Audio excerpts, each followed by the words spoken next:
তারপরে ঝগড়া হয়েছে। কেন? ওই মদির পাল্লায় ছিল, যাইতে বুঝতো না, দিয়ে আমাকে সকালে মাথা ফাটি মারলো, দিয়ে বলতে গিয়েছে। কবে কবে মাথা ফাটালো? আজকে কে ফাটালো? ওর বাবা, ছেলের বাবা। হ্যাঁ, দিয়ে ওই পিসে পিসে সবাই মিলে সব শটে ছিল, সবাই মিলে ওই পিসি আর পিসেতে। দিয়ে ছেলেটা মানে দুপুরবেলা এলো, সব ব্যান্ডেজ করে চলে গেলো। দিয়ে বাবার ঝগড়া হয়ে বাবা বলছে তুই মরলি আর বাঁচলি, আমার কিছু কিছু হবে না, তুই বলগা। দিয়ে আমি ছিলাম না বাবা ঘরে, আমি এখানে সরে গেলাম, এই বিচে ছেলে কি হলাম জানি না। নিয়ে আপনার ছেলে কি শুনলেন তারপরে? তারপরে দেখছি ছুটি মেয়ে ডাকতে গেলে বলছে মা দাদা বলে ডরে নিয়ে যায়। আপনার স্বামীর সঙ্গে কার সম্পর্ক ছিল? ওই যে মিতা চৌধুরী।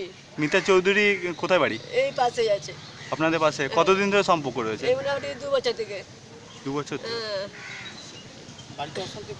প্রতিদিন গালাগালি করতো, রান্না ভাত খেতে দিত না। আপনাকে কে মারলো? আমার ছেলের বাবা মারলো। কেন মারলো কেন?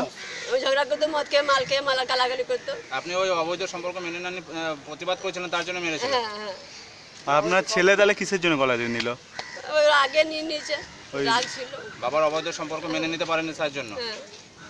আপনার ছেলের নাম? প্রদীপ দাস। আপনার স্বামীর নাম? শিবু দাস। আর আপনার?